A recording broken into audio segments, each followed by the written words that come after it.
Auf ihn! Ja, alle gegangen! Super!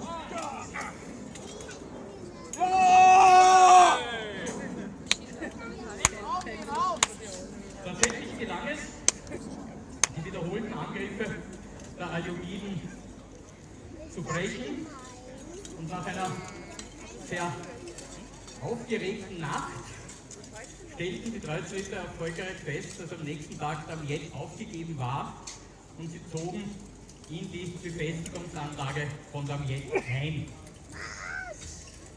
Mehrere Monate wurde beratschlagt, in welche Richtung dieser Kreuzzug fortgesetzt werden soll.